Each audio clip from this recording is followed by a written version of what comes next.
Hello ಸ್ನೇಹಿತರೆ, ಎಲ್ರಿಗೂ ನಮಸ್ಕಾರ.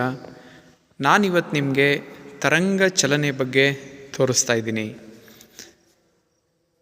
ಇಲ್ಲಿ ನೀವೆಲ್ಲ ನೋಡ್ತಾ ಇರ್ಬೋದು ತರಂಗ ಚಲನೆ ಹೇಗಿರುತ್ತೆ ಅನ್ನೋದನ್ನು ಈ ಒಂದು ಮಾದರಿಯಲ್ಲಿ ತೋರಿಸ್ತಾ ಹೋಗ್ತೇನೆ.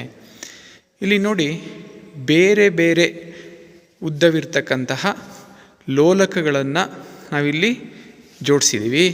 ಈ ಲೋಲಕಗಳನ್ನು ಬಳಸ್ಕೊಂಡು ಹೇಗೆ ತರಂಗ ಚಲನೆ ಉಂಟಾಗುತ್ತೆ ಅನ್ನೋದನ್ನು ನಾವು ಗಮನಿಸ್ತಾ ಹೋಗ್ಬೋದು.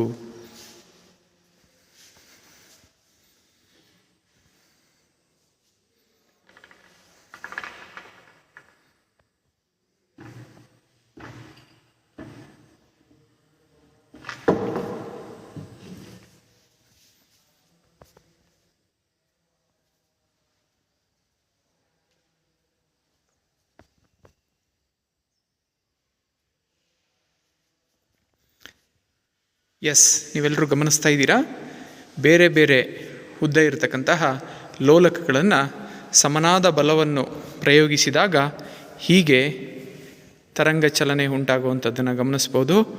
ತರಂಗಗಳು ಅಂತಂದರೆ ಒಂದು ಮಾಧ್ಯಮದಲ್ಲಿ ಉಂಟಾಗುವ ಕ್ಷೋಭೆಯನ್ನು ತರಂಗ ಅಂತ ಕರಿತೀವಿ.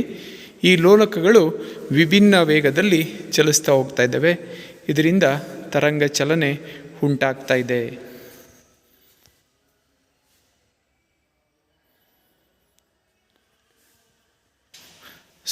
ಈ ಲೋಲಕ ನೀವು ನೋಡ್ಬೋದು, ಇದು ನಿಧಾನಕ್ಕೆ ನಿಲ್ಲುತ್ತೆ.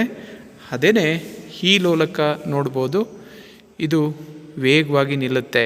ಕಾರಣ ಏನು ಅಂದರೆ, ಈ ಲೋಲಕದ ಉದ್ದ ಜಾಸ್ತಿ ಇದೆ, ಇದಕ್ಕೆ ಗುರುತ್ವಾಕರ್ಷಣ ಬಲ ಜಾಸ್ತಿ ಸಿಗ್ತಾ ಇದೆ, ಹಾಗಾಗಿ ಬೇಗ ನಿಲ್ಲುತ್ತೆ.